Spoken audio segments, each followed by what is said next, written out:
ये आपको लिखना है कि जब प्रकाश की किरण एक पारदर्शी माध्यम से दूसरे पारदर्शी माध्यम में जाती है तो वो अपने मार्ग से विचलित हो जाती है। इसी प्रक्रिया को प्रकाश का अपवर्तन कहते हैं। फिर ये दोनों बातें लिख देनी है कि जब प्रकाश की किरण सघन माध्यम से विरल माध्यम में जाती है तो वो अपवर्तन के पश्चात अविलंब से दूर हट जाती है, और जब प्रकाश की किरण विरल माध्यम से सघन माध्यम में जाती है तो अपवर्तन के पश्चात वो अविलंब की ओर झुक जाती है। काम खत्म। इसके भी दो नियम हैं, जैसे परावर्तन के दो नियम वैसे अपवर्तन के भी दो नियम। तो पहला नियम वही सेम टू सेम, आपतित किरण और अपवर्तित। अब यहां परावर्तित नहीं बोलेंगे, कौन सी? अपवर्तित। आपतित किरण, अपवर्तित किरण और आपतन बिंदु पर खींचा गया अविलंब, वही है ना, आपतन बिंदु पर खींचा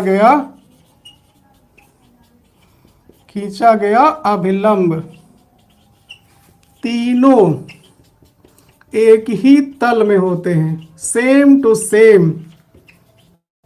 अगर आपने परावर्तन का पहला नियम याद कर लिया है तो अपवर्तन का भी पहला नियम आपको याद हो जाएगा। किन्हीं दो माध्यमों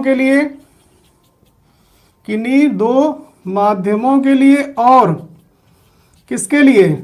एक ही रंग के प्रकाश के लिए और एक ही रंग के प्रकाश, एक रंग का प्रकाश होना चाहिए, क्योंकि अलग अलग रंग का विचलन अलग अलग होता है। ठीक, किन्हीं दो माध्यमों के लिए और एक ही रंग के प्रकाश के लिए आपतन कोण की ज्या याद कर लो, आपतन कोण की ज्या यानी साइन आई, और अपवर्तन कोण की ज्या, अपवर्तन कोण क्या है? आर, अपवर्तन कोण की ज्या यानी साइन आर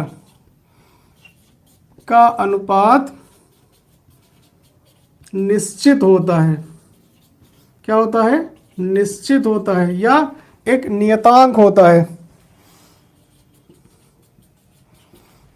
मतलब दिख रहा है नीचे, sine i upon sine r बराबर एन फिक्स होता है, जहां एन एक नियतांक है, कांस्टेंट, जहां एन एक,